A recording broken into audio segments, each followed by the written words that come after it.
Pemberian dana hibah yang dilakukan pemerintah Kabupaten Badung secara gelondongan merupakan bentuk keterbukaan pemerintah kepada rakyatnya. Hal ini diungkapkan Ketua Komisi Informasi Provinsi Bali, Igede Agus Astape, saat ditemui tim liputan Bali TV. Dana hibah yang sekarang masyarakat sudah.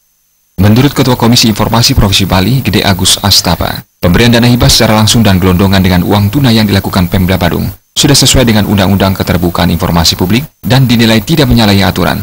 Menurutnya, pemerintah wajib menyampaikan kinerja dan jawabannya kepada masyarakat, salah satunya melalui dana bansos.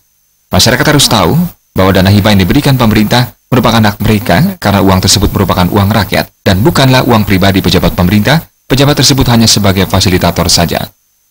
Kalau kita bicara soal Undang-Undang Keterbukaan Informasi Publik, itu memang dimungkinkan. Artinya pemerintah wajib menyampaikan kinerjanya dan juga pertanggungjawabannya kepada masyarakat, termasuk dalam memberikan bansos-bansos itu.